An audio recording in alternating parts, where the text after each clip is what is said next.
রাধা রাধা। আপনারা হয়তো ভাবছেন কি আশ্চর্য ব্যাপার, প্রত্যেকবার আমি কথা শেষ হওয়ার পরে রাধা রাধা বলি। এইবার আমি আগেই বলে দিলাম। কারণটা কি? কারণ হলো অত্যন্ত বিশেষ। প্রত্যেকবার কথা সমাপ্ত হবার পরে আপনাদের সবার মধ্যে ভালোবাসা বিতরণ করতে চাই, তাই রাধা রাধা বলি। কিন্তু এইবার এই নতুন এবং বিশেষ সূত্রপাতে প্রথমে প্রেম বিতরণ করা অত্যন্ত আবশ্যক।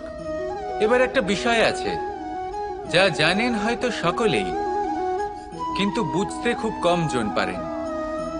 এই প্রেম, এই আনন্দ, এই সকল কিছুর সূত্রপাত হয় নিঃস্বার্থ আবেগের দ্বারা।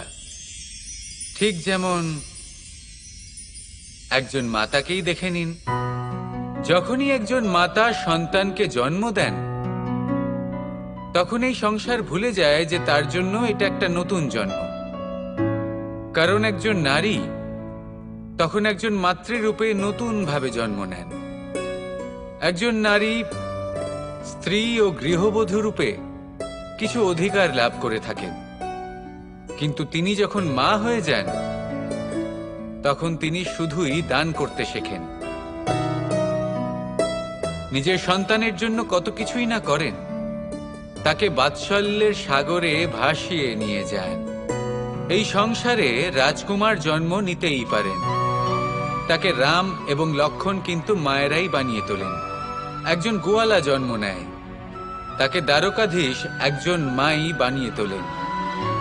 পিতা হলেন সেই পর্বত যার একটা অংশ হলো তার সন্তান, কিন্তু মা হলেন সেই শিল্পী যিনি একটা পাথরকে খোদাই করে এমন এক মূর্তি গড়ে তোলেন যাকে সকলে পূজনীয় মনে করেন। তাহলে স্মরণ করুন সেই সকল মুহূর্ত যেগুলি আপনি নিজের মাতার সাথে অতিবাহিত করেছেন। অনুভব করতে পারবেন যে কিভাবে এক মুহূর্তেই এই মন প্রফুল্ল হয়ে ওঠে। এবারের কারণ কি? এর কারণ হলো এই জীবনের আসল দ্বারই হলো মমতা।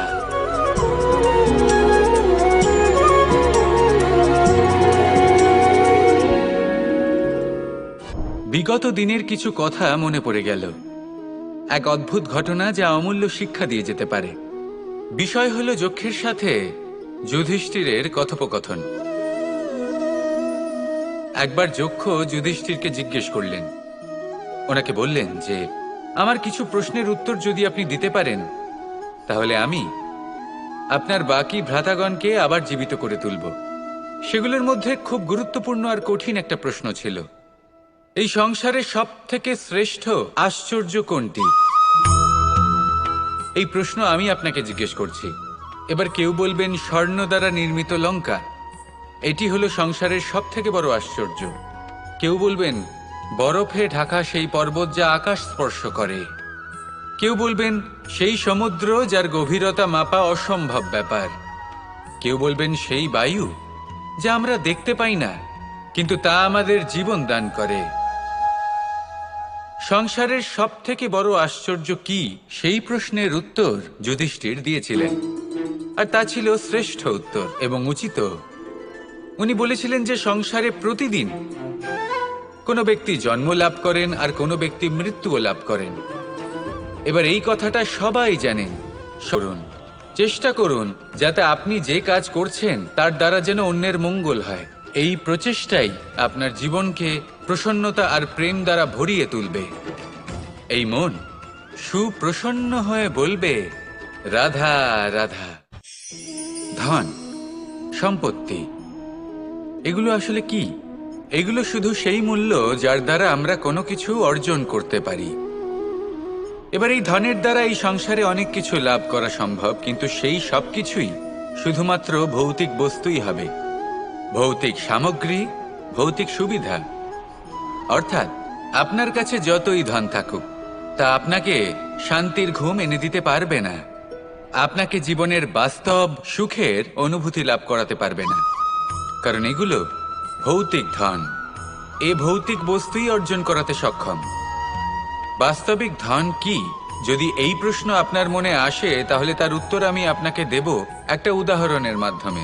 কখনো আপনি শুনে থাকবেন যে একজন পিতা আজীবন অনিষ্ট করেন, অনর্থ করেন, খারাপ কাজ করেন শুধু ধন অর্জনের জন্য।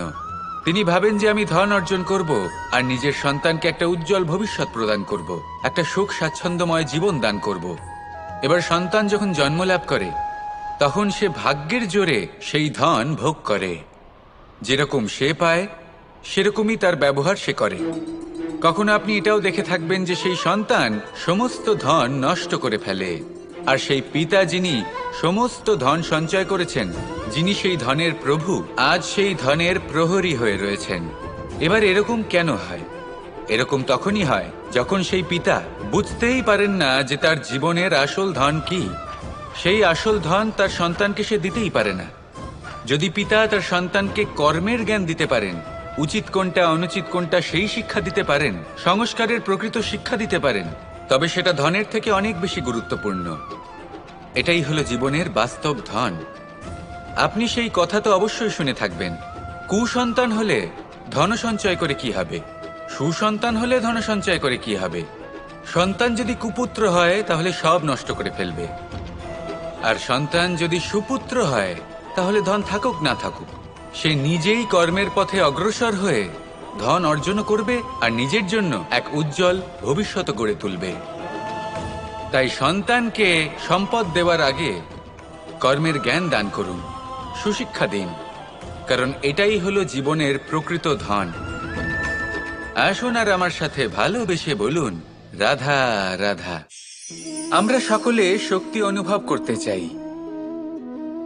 এবার যদি আপনাকে জিজ্ঞেস করা হয় যে সবথেকে বেশি শক্তির অনুভব কোথা থেকে করা সম্ভব, তখন কেউ কেউ বলবেন পুষ্টিকর আহার গ্রহণ করলে, ব্যায়াম করলে, কেউ বলবেন ধন লাভ করলে, বন্ধুদের থেকে, পরিবারের থেকে, আদি ইত্যাদি।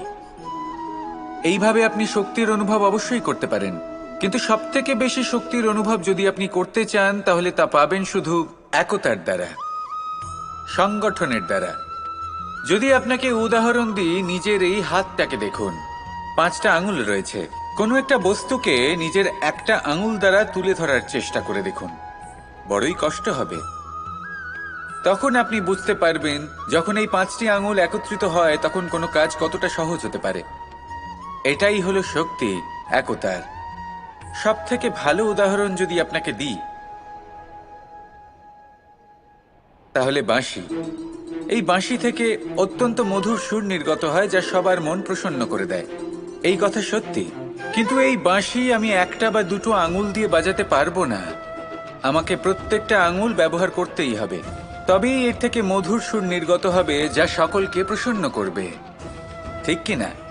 ঠিক এইভাবেই যদি আপনি চান যে আপনার জীবনরূপী বাঁশি থেকেও মধুর সুর নির্গত হোক বা সবার মনকে প্রসন্ন করে তুলুক, তাহলে আপনাকেও জীবনে একতা নিয়ে আসতেই হবে। আপনি একাও কর্ম করতে পারেন, পথ চলতেও পারেন, সামনেও এগোতে পারেন, সাফল্যও লাভ করতে পারেন। কিন্তু যখন সকলে একসাথে এগোবেন, সেই পথে চলবেন, সেই কর্মই করবেন, তখন লক্ষ্যে অবশ্যই পৌঁছবেন, সাফল্য অবশ্যই লাভ করবেন। কিন্তু সেই সাফল্য এবং তার আনন্দর সংমিশ্রণটাই একটু অন্যরকম হবে। তাই জীবনে ঐক্যবদ্ধ হন, একসাথে মিলে এগোতে থাকুন, আর আমার সাথে ভালোবেসে বলুন, রাধা রাধা। জীবনে 2 ধরনের আবেগ রয়েছে যার কোনো মূল্য নেই। আমার কথার অর্থ এটা নয় যে এদের কোনো গুরুত্ব নেই, গুরুত্ব যথেষ্টই রয়েছে, শুধু এদের জন্য আপনাকে কোনো মূল্য দিতে হয় না। প্রথম আবেগ হলো আনন্দ, প্রসন্নতা। এটা আপনি যে কোনো জায়গায় খুঁজে পেতে পারেন যদি আপনি খুঁজে পেতে চান। আপনি কোনো পুষ্পের সৌন্দর্য দেখে প্রসন্ন হতে পারেন, বায়ুর কারণে যখন একটি বৃক্ষ শিহরিত হয় সেটা দেখে আপনি প্রসন্ন হতে পারেন, একটা ছোট্ট শিশুর কলরব শুনেও আপনি প্রসন্ন হতে পারেন, একটা ক্রন্দনরত বালককে হাসিয়ে আপনি প্রসন্ন হতে পারেন। সবকিছু আপনার উপর নির্ভরশীল। সেখানে আরেকটি আবেগ হলো দুশ্চিন্তা। মানুষ বড়ই দুশ্চিন্তা করতে থাকে। আজ আমি এই কাজ করেছি, সেই বিষয়ে চিন্তা। আজ আমি এই কাজ করতে পারিনি, সেই বিষয়ে চিন্তা। কাল আমাকে এই কাজ করতে হবে, সেই নিয়ে চিন্তা। আমি কি সেই কাজটা করতে পারবো, সেই বিষয়েও দুশ্চিন্তা। চিন্তা সর্বত্র রয়েছে, যার জন্য মূল্য দিতে হয় না। যত চান আপনি একত্রিত করতে পারেন। একটা গুরুত্বপূর্ণ কথা মনে রাখবেন, প্রসন্নতা জীবনের একটা নতুন সূত্রপাত। সেখানে দুশ্চিন্তা হলো জীবনের চিতার সমান। এবার এই দুটি আবেগ হলো মূল্যহীন, দুটোই আপনার সামনে আছে। কোনটা চয়ন করবেন আপনি, দুশ্চিন্তা নাকি প্রসন্নতা? সিদ্ধান্ত আপনারই। আসুন আর আমার সাথে ভালোবেসে বলুন, রাধা রাধা। এবার এরকম কেন হয়? এরকম তখনই হয় যখন পিতা বুঝতেই পারেন না যে তার জীবনের আসল ধন কি। সেই আসল ধন তার সন্তানকে সে দিতেই পারে না। যদি পিতা তার সন্তানকে কর্মের জ্ঞান দিতে পারেন, উচিত কোনটা অনুচিত কোনটা সেই শিক্ষা দিতে পারেন, সংস্কারের প্রকৃত শিক্ষা দিতে পারেন, তবে সেটা ধনের থেকে অনেক বেশি গুরুত্বপূর্ণ। এটাই হলো জীবনের বাস্তব ধন।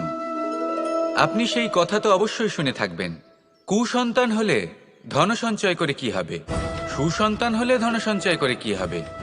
সন্তান যদি কুপুত্র হয় তাহলে সব নষ্ট করে ফেলবে, আর সন্তান যদি সুপুত্র হয় তাহলে ধন থাকুক না থাকুক সে নিজেই কর্মের পথে অগ্রসর হয়ে ধন অর্জন করবে আর নিজের জন্য এক উজ্জ্বল ভবিষ্যৎ গড়ে তুলবে। তাই সন্তানকে সম্পদ দেওয়ার আগে কর্মের জ্ঞান দান করুন, সুশিক্ষা প্রদান করুন, কারণ এটাই হলো জীবনের প্রকৃত ধন। আসুন আর আমার সাথে ভালোবেসে বলুন, রাধা রাধা। এই সংসারের প্রত্যেক বস্তুর, প্রত্যেক পরিস্থিতির, প্রত্যেক আবেগের দুটি দিক আছে।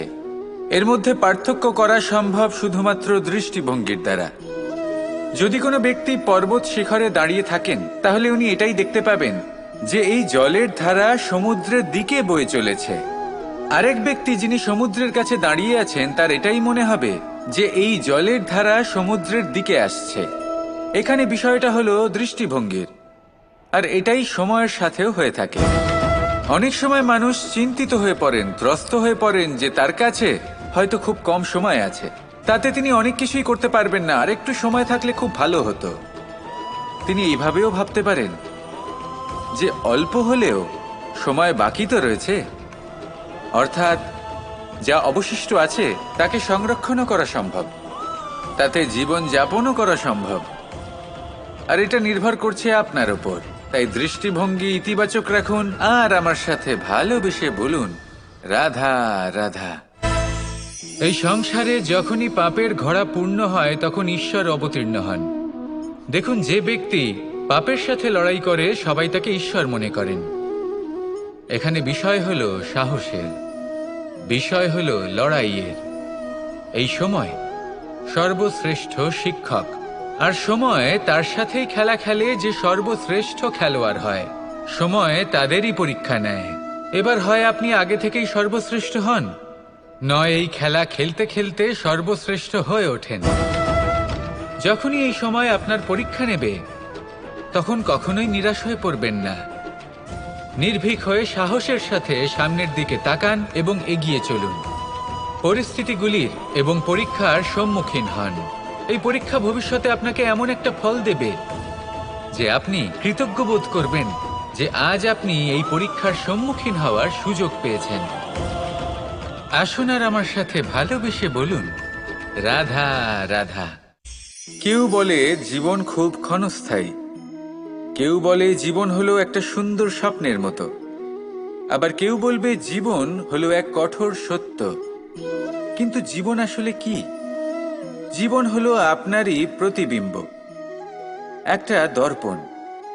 অর্থাৎ আপনি জীবনকে সেইভাবেই পাবেন যেরকম আপনি নিজেকে প্রতিপন্ন করবেন। যদি আপনি দর্পণের দিকে তাকিয়ে হাসেন তাহলে আপনি সামনে হাসি মুখী দেখতে পাবেন। এবার যদি আপনি গম্ভীর হয়ে থাকেন তাহলে আপনি একজন রুষ্ট ব্যক্তি দেখতে পাবেন। শেষে সবথেকে বেশি গুরুত্বপূর্ণ হলো আপনার চেষ্টা। আপনাকে সবসময় চেষ্টা করতে হবে যাতে আপনি নিজেকে প্রসন্ন এবং ইতিবাচক মনোভাবে রাখেন। এটা হলো আপনারই উত্তরদায়িত্ব, তাকে পালন করুন। এই মনকে প্রসন্ন রাখুন, এই সংসারকে সুন্দর বলে মনে হবে। আর এই মন প্রসন্ন হয়ে বলবে, রাধা রাধা। সময় যা সবকিছুকে সমান করে দিতে পারে, যা সব থেকে বেশি শক্তিশালী, সব থেকে বড় সম্পত্তি, সব থেকে বড় শিক্ষক এবং সব থেকে বড় সুযোগ। এই সময় যখন ভালো যায় তখন তা আপনাকে আমিত্বে মত্ত করে তোলে, অহংকারে নিমজ্জিত করে দেয়। আর যখন খারাপ হয় তখন দুঃখের সাগরে নিজের প্রতি ঘৃণাবোধে নিমজ্জিত করে। তাই এই সময়ে যা এত শক্তিশালী এক সম্পত্তি, এত মহান একটি ধন, তাকে এমনি এমনি নষ্ট হতে দেবেন না। এই সময়ের সাথে কি করবেন, কিভাবে করবেন তা ভাবতে গিয়ে এবং করতে গিয়ে সময় নষ্ট করবেন না। যদি আপনি এই সময় নষ্ট করেন তাহলে সময়ও নিশ্চিত করবে যে আপনার সাথে কি করা উচিত। তাই সময়ের সদ্ব্যবহার করুন আর আমার সাথে ভালোবেসে বলুন, রাধা রাধা। আপনি কখনো মাখনের হাঁড়ি ভেঙেছেন? কত আনন্দ পাওয়া যায়। এই মাখনের হাঁড়ি ভাঙলে পুরো মাখন আমাদের গায়ে এসে পড়ে আর মন উচ্ছ্বসিত হয়ে ওঠে। কিন্তু তার জন্য বালগোপালদের কত চেষ্টা করতে হয় সেটা কখনো ভেবে দেখেছেন? প্রথমে বড়ই পরিশ্রম করে একের ওপর এক সাবধানে ওপরে চড়তে হয়, তারপরে ভারসাম্য বজায় রাখতে হয়, পড়ে গেলে হবে না। তারপর এই হাতের দ্বারা সেই মাখনের হাঁড়ি ভাঙতে হয়, তখন মাখন পড়ে। এবার এরকমই কিছু আমাদের জীবনে আমাদের সাথেও হয়। এবার আপনি বলবেন যে মাখনের হাঁড়ি ভাঙার এই প্রক্রিয়া, তার সাথে জীবনের কি সম্পর্ক থাকতে পারে? আসলে আমাদের মনের মাঝেও একটা হাঁড়ি রয়েছে, অহংকারের হাঁড়ি। আর এই অহংকারের হাঁড়ি যখন ভেঙে যায় তখন প্রসন্ন হবার আনন্দ চতুর্দিকে ছড়িয়ে পড়ে। এই মন, এই আত্মা, এই দুই প্রসন্ন হয়ে যায়।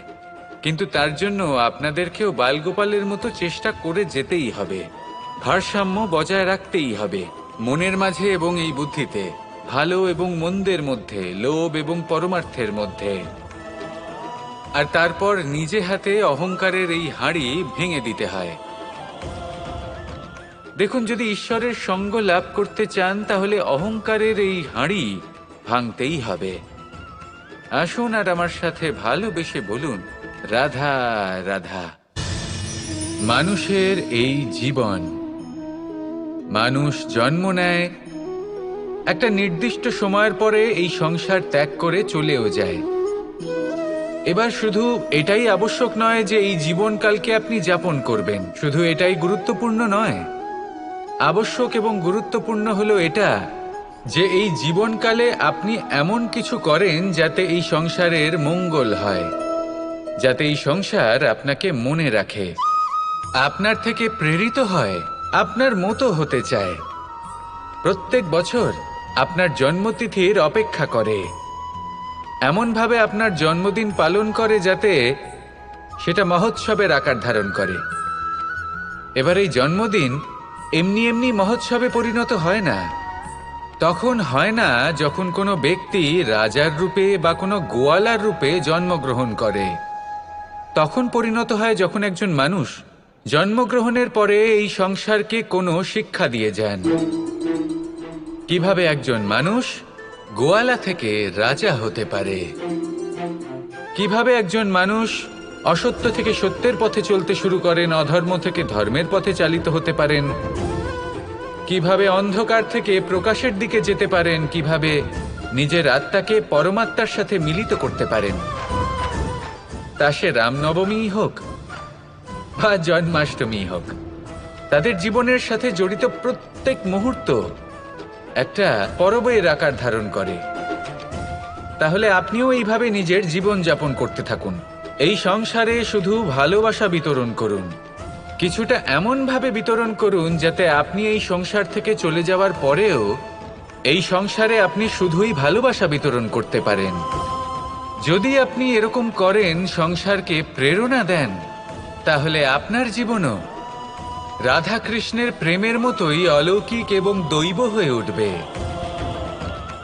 আসুন আর আমার সাথে ভালোবেসে বলুন, রাধা রাধা,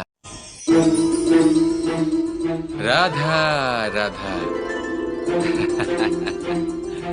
আপনারা হয়তো ভাবছেন কি আশ্চর্য ব্যাপার, প্রত্যেকবার আমি কথা শেষ হওয়ার পরে রাধা রাধা বলি। এইবার আমি আগেই বলে দিলাম। কারণটা কি?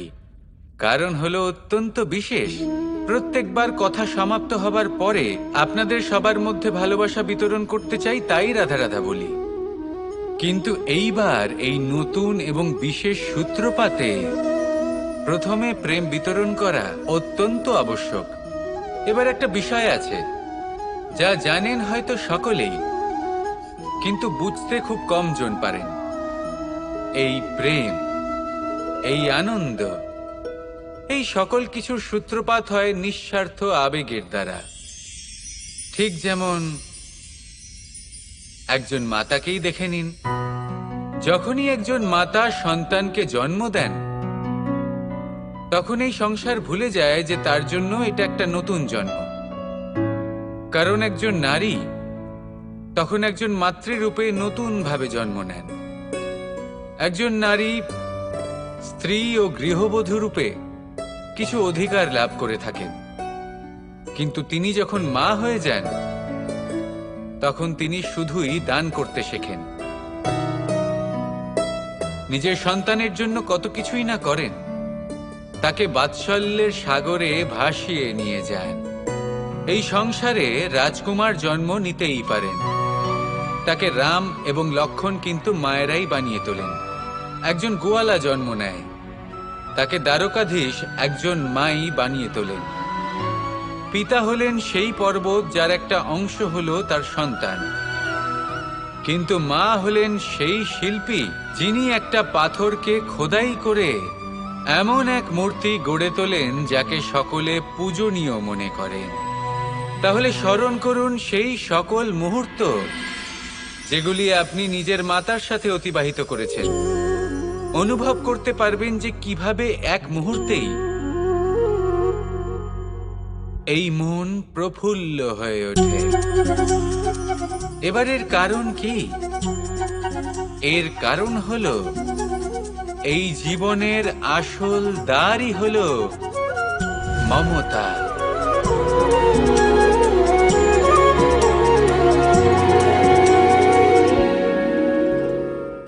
বিগত দিনের কিছু কথা মনে পড়ে গেল। এক অদ্ভুত ঘটনা যা অমূল্য শিক্ষা দিয়ে যেতে পারে। বিষয় হলো যক্ষের সাথে যুধিষ্ঠিরের কথোপকথন। একবার যক্ষ যুধিষ্ঠিরকে জিজ্ঞেস করলেন, ওনাকে বললেন যে আমার কিছু প্রশ্নের উত্তর যদি আপনি দিতে পারেন তাহলে আমি আপনার বাকি ভ্রাতাগণকে আবার জীবিত করে তুলব। সেগুলোর মধ্যে খুব গুরুত্বপূর্ণ আর কঠিন একটা প্রশ্ন ছিল, এই সংসারে সব থেকে শ্রেষ্ঠ আশ্চর্য কোনটি? এই প্রশ্ন আমি আপনাকে জিজ্ঞেস করছি। এবার কেউ বলবেন স্বর্ণ দ্বারা নির্মিত লঙ্কা, এটি হলো সংসারের সব থেকে বড় আশ্চর্য। কেউ বলবেন বরফে ঢাকা সেই পর্বত যা আকাশ স্পর্শ করে। কেউ বলবেন সেই সমুদ্র যার গভীরতা মাপা অসম্ভব ব্যাপার।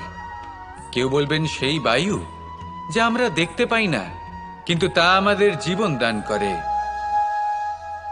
সংসারের সব থেকে বড় আশ্চর্য কি, সেই প্রশ্নের উত্তর যুধিষ্ঠির দিয়েছিলেন, আর তা ছিল শ্রেষ্ঠ উত্তর এবং উচিত। উনি বলেছিলেন যে সংসারে প্রতিদিন কোনো ব্যক্তি জন্ম লাভ করেন আর কোনো ব্যক্তি মৃত্যুও লাভ করেন। এবার এই কথাটা সবাই জানেন, সবাই বোঝেন যে যখন জন্মেছি তখন কোনো একদিন আমিও অবশ্যই মৃত্যু লাভ করব। এবার যখন এই কথা প্রত্যেকটা মানুষ জানেন, তখন কেন প্রত্যেক মানুষ এই চিন্তায় থাকেন, এই নিয়ে কষ্ট পান, এই নিয়ে ব্যাকুল হয়ে থাকেন যে উনি একদিন মৃত্যু লাভ করবেন, তার থেকে দূরে পালাতে চেষ্টা করেন। বলেন যে আমি মৃত্যু লাভ করতে চাই না। কেন? যেখানে কোনো না কোনো দিন এটা অবশ্যই হবে। এ হলো ব্রহ্ম সত্য। এই যে ব্যাকুলতা, এই ভয়, এই যন্ত্রণা, এই চিন্তা তার মনকে বাঁচতেই দেয় না, এই জীবন অনুভবই করতে দেয় না। সেই জন্য এই চিন্তা, ব্যাকুলতা, ভয় এসবের কি লাভ? কোনো লাভ নেই। সেই জন্য যতক্ষণ জীবনযাপন করছেন প্রত্যেক মুহূর্ত যেন শ্রেষ্ঠ হয়, আনন্দময় হয়, প্রেমের দ্বারা পরিপূর্ণ হয়, সেই চেষ্টা করুন। চেষ্টা করুন যাতে আপনি যে কাজ করছেন তার দ্বারা যেন অন্যের মঙ্গল হয়। এই প্রচেষ্টাই আপনার জীবনকে প্রসন্নতা আর প্রেম দ্বারা ভরিয়ে তুলবে। এই মন সুপ্রসন্ন হয়ে বলবে, রাধা রাধা। ধন, সম্পত্তি, এগুলো আসলে কি? এগুলো শুধু সেই মূল্য যার দ্বারা আমরা কোনো কিছু অর্জন করতে পারি। এবার এই ধনের দ্বারা এই সংসারে অনেক কিছু লাভ করা সম্ভব, কিন্তু সেই সব কিছুই শুধুমাত্র ভৌতিক বস্তুই হবে, ভৌতিক সামগ্রী, ভৌতিক সুবিধা। অর্থাৎ আপনার কাছে যতই ধন থাকুক, তা আপনাকে শান্তির ঘুম এনে দিতে পারবে না, আপনাকে জীবনের বাস্তব সুখের অনুভূতি লাভ করাতে পারবে না, কারণ এগুলো ভৌতিক ধন। এ ভৌতিক বস্তুই অর্জন করাতে সক্ষম।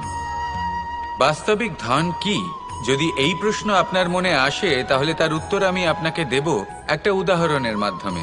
কখনো আপনি শুনে থাকবেন যে একজন পিতা আজীবন অনিষ্ট করেন, অনর্থ করেন, খারাপ কাজ করেন শুধু ধন অর্জনের জন্য। তিনি ভাবেন যে আমি ধন অর্জন করব আর নিজের সন্তানকে একটা উজ্জ্বল ভবিষ্যৎ প্রদান করব, একটা সুখ স্বাচ্ছন্দ্যময় জীবন দান করব। এবার সন্তান যখন জন্ম লাভ করে, তখন সে ভাগ্যের জোরে সেই ধন ভোগ করে। যেরকম সে পায় সেরকমই তার ব্যবহার সে করে। কখনো আপনি এটাও দেখে থাকবেন যে সেই সন্তান সমস্ত ধন নষ্ট করে ফেলে, আর সেই পিতা যিনি সমস্ত ধন সঞ্চয় করেছেন, যিনি সেই ধনের প্রভু, আজ সেই ধনের প্রহরী হয়ে রয়েছেন। এবার এরকম কেন হয়? এরকম তখনই হয় যখন সেই পিতা বুঝতেই পারেন না যে তার জীবনের আসল ধন কি। সেই আসল ধন তার সন্তানকে সে দিতেই পারে না। যদি পিতা তার সন্তানকে কর্মের জ্ঞান দিতে পারেন, উচিত কোনটা অনুচিত কোনটা সেই শিক্ষা দিতে পারেন, সংস্কারের প্রকৃত শিক্ষা দিতে পারেন, তবে সেটা ধনের থেকে অনেক বেশি গুরুত্বপূর্ণ। এটাই হলো জীবনের বাস্তব ধন। আপনি সেই কথা তো অবশ্যই শুনে থাকবেন, কুসন্তান হলে ধন সঞ্চয় করে কি হবে, সুসন্তান হলে ধন সঞ্চয় করে কি হবে। সন্তান যদি কুপুত্র হয় তাহলে সব নষ্ট করে ফেলবে, আর সন্তান যদি সুপুত্র হয় তাহলে ধন থাকুক না থাকুক, সে নিজেই কর্মের পথে অগ্রসর হয়ে ধন অর্জন করবে আর নিজের জন্য এক উজ্জ্বল ভবিষ্যৎ গড়ে তুলবে। তাই সন্তানকে সম্পদ দেওয়ার আগে কর্মের জ্ঞান দান করুন, সুশিক্ষা দিন, কারণ এটাই হলো জীবনের প্রকৃত ধন। আসুন আর আমার সাথে ভালোবেসে বলুন, রাধা রাধা। আমরা সকলে শক্তি অনুভব করতে চাই। এবার যদি আপনাকে জিজ্ঞেস করা হয় যে সবথেকে বেশি শক্তির অনুভব কোথা থেকে করা সম্ভব, তখন কেউ কেউ বলবেন পুষ্টিকর আহার গ্রহণ করলে, ব্যায়াম করলে, কেউ বলবেন ধন লাভ করলে, বন্ধুদের থেকে, পরিবারের থেকে, আদি ইত্যাদি।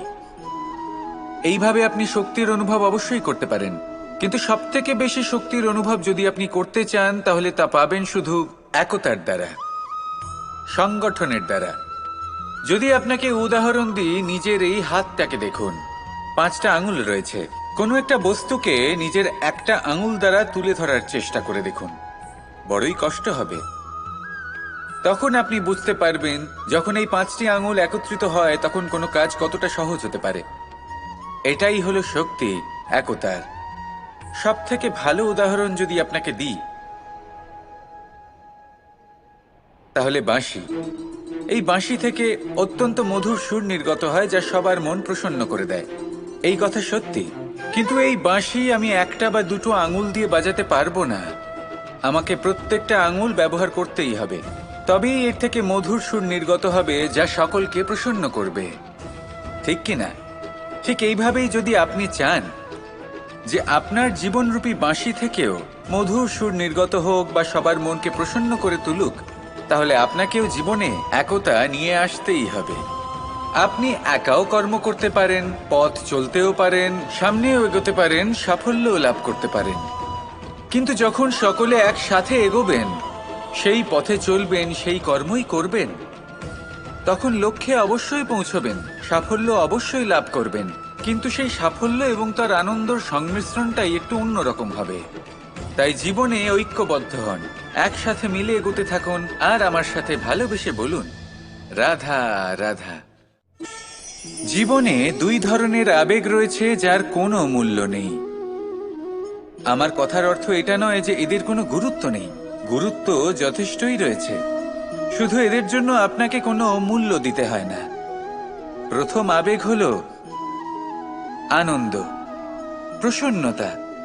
এটা আপনি যে কোনো জায়গায় খুঁজে পেতে পারেন যদি আপনি খুঁজে পেতে চান। আপনি কোনো পুষ্পের সৌন্দর্য দেখে প্রসন্ন হতে পারেন।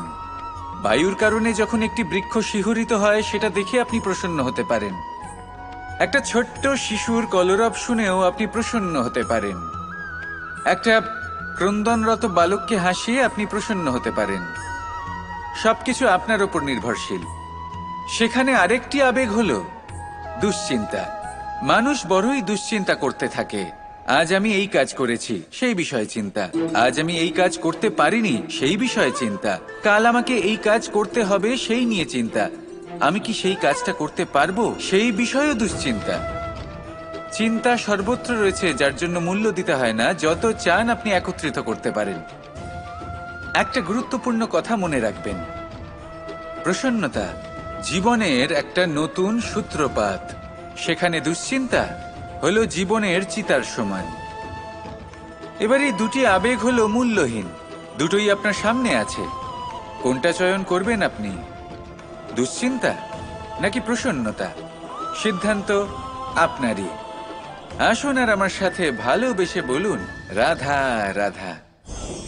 এবার এরকম কেন হয়? এরকম তখনই হয় যখন পিতা বুঝতেই পারেন না যে তার জীবনের আসল ধন কি। সেই আসল ধন তার সন্তানকে সে দিতেই পারে না। যদি পিতা তার সন্তানকে কর্মের জ্ঞান দিতে পারেন, উচিত কোনটা অনুচিত কোনটা সেই শিক্ষা দিতে পারেন, সংস্কারের প্রকৃত শিক্ষা দিতে পারেন, তবে সেটা ধনের থেকে অনেক বেশি গুরুত্বপূর্ণ। এটাই হলো জীবনের বাস্তব ধন। আপনি সেই কথা তো অবশ্যই শুনে থাকবেন, কুসন্তান হলে ধন সঞ্চয় করে কি হবে, সুসন্তান হলে ধন সঞ্চয় করে কি হবে। সন্তান যদি কুপুত্র হয় তাহলে সব নষ্ট করে ফেলবে, আর সন্তান যদি সুপুত্র হয় তাহলে ধন থাকুক না থাকুক সে নিজেই কর্মের পথে অগ্রসর হয়ে ধন অর্জন করবে আর নিজের জন্য এক উজ্জ্বল ভবিষ্যৎ গড়ে তুলবে। তাই সন্তানকে সম্পদ দেওয়ার আগে কর্মের জ্ঞান দান করুন, সুশিক্ষা প্রদান করুন, কারণ এটাই হলো জীবনের প্রকৃত ধন। আসুন আর আমার সাথে ভালোবেসে বলুন, রাধা রাধা। এই সংসারের প্রত্যেক বস্তুর, প্রত্যেক পরিস্থিতির, প্রত্যেক আবেগের দুটি দিক আছে। এর মধ্যে পার্থক্য করা সম্ভব শুধুমাত্র দৃষ্টিভঙ্গির দ্বারা। যদি কোনো ব্যক্তি পর্বত শিখরে দাঁড়িয়ে থাকেন তাহলে উনি এটাই দেখতে পাবেন যে এই জলের ধারা সমুদ্রের দিকে বয়ে চলেছে। আরেক ব্যক্তি যিনি সমুদ্রের কাছে দাঁড়িয়ে আছেন তার এটাই মনে হবে যে এই জলের ধারা সমুদ্রের দিকে আসছে।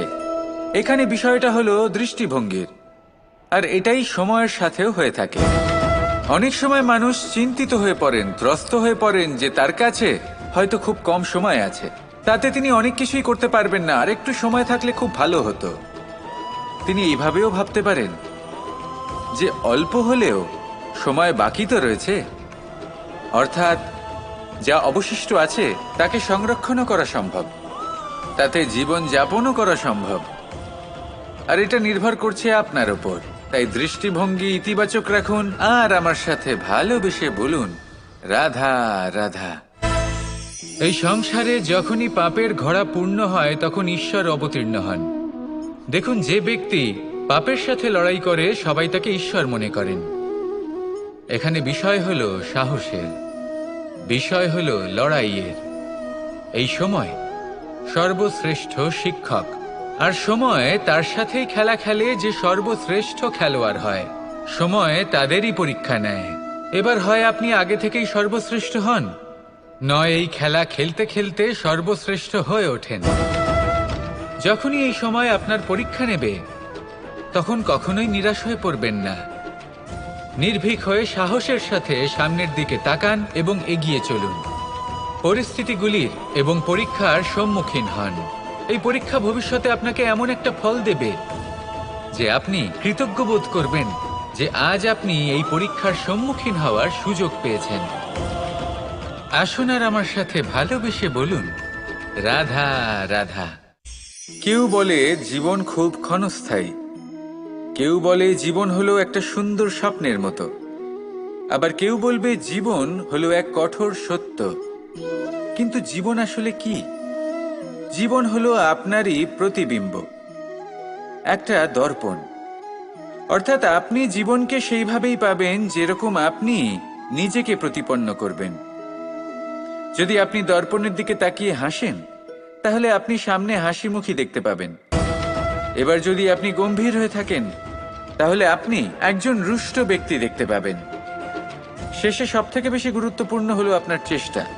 আপনাকে সবসময় চেষ্টা করতে হবে যাতে আপনি নিজেকে প্রসন্ন এবং ইতিবাচক মনোভাবে রাখেন। এটা হলো আপনারই উত্তরদায়িত্ব, তাকে পালন করুন। এই মনকে প্রসন্ন রাখুন, এই সংসারকে সুন্দর বলে মনে হবে। আর এই মন প্রসন্ন হয়ে বলবে, রাধা রাধা। সময়, যা সবকিছুকে সমান করে দিতে পারে, যা সব থেকে বেশি শক্তিশালী, সব থেকে বড় সম্পত্তি, সব থেকে বড় শিক্ষক এবং সব থেকে বড় সুযোগ। এই সময় যখন ভালো যায় তখন তা আপনাকে আমিত্বে মত্ত করে তোলে, অহংকারে নিমজ্জিত করে দেয়। আর যখন খারাপ হয় তখন দুঃখের সাগরে নিজের প্রতি ঘৃণাবোধে নিমজ্জিত করে। তাই এই সময়, যা এত শক্তিশালী এক সম্পত্তি, এত মহান একটি ধন, তাকে এমনি এমনি নষ্ট হতে দেবেন না। এই সময়ের সাথে কি করবেন, কিভাবে করবেন তা ভাবতে গিয়ে এবং করতে গিয়ে সময় নষ্ট করবেন না। যদি আপনি এই সময় নষ্ট করেন, তাহলে সময়ও নিশ্চিত করবে যে আপনার সাথে কি করা উচিত। তাই সময়ের সদ্ব্যবহার করুন আর আমার সাথে ভালোবেসে বলুন, রাধা রাধা। আপনি কখনো মাখনের হাঁড়ি ভেঙেছেন? কত আনন্দ পাওয়া যায়। এই মাখনের হাঁড়ি ভাঙলে পুরো মাখন আমাদের গায়ে এসে পড়ে আর মন উচ্ছ্বসিত হয়ে ওঠে। কিন্তু তার জন্য বালগোপালদের কত চেষ্টা করতে হয় সেটা কখনো ভেবে দেখেছেন? প্রথমে বড়ই পরিশ্রম করে একের ওপর এক সাবধানে ওপরে চড়তে হয়। তারপরে ভারসাম্য বজায় রাখতে হয়, পড়ে গেলে হবে না। তারপর এই হাতের দ্বারা সেই মাখনের হাঁড়ি ভাঙতে হয়, তখন মাখন পড়ে। এবার এরকমই কিছু আমাদের জীবনে আমাদের সাথেও হয়। এবার আপনি বলবেন যে মাখনের হাঁড়ি ভাঙার এই প্রক্রিয়া, তার সাথে জীবনের কি সম্পর্ক থাকতে পারে? আসলে আমাদের মনের মাঝেও একটা হাঁড়ি রয়েছে, অহংকারের হাঁড়ি। আর এই অহংকারের হাঁড়ি যখন ভেঙে যায়, তখন প্রসন্ন হবার আনন্দ চতুর্দিকে ছড়িয়ে পড়ে। এই মন, এই আত্মা, এই দুই প্রসন্ন হয়ে যায়। কিন্তু তার জন্য আপনাদেরকেও বালগোপালের মতো চেষ্টা করে যেতেই হবে, ভারসাম্য বজায় রাখতেই হবে মনের মাঝে এবং এই বুদ্ধিতে, ভালো এবং মন্দের মধ্যে, লোভ এবং পরমার্থের মধ্যে। আর তারপর নিজে হাতে অহংকারের এই হাঁড়ি ভেঙে দিতে হয়। দেখুন, যদি ঈশ্বরের সঙ্গ লাভ করতে চান, তাহলে অহংকারের এই হাঁড়ি ভাঙতেই হবে। আসুন আর আমার সাথে ভালোবেসে বলুন, রাধা রাধা।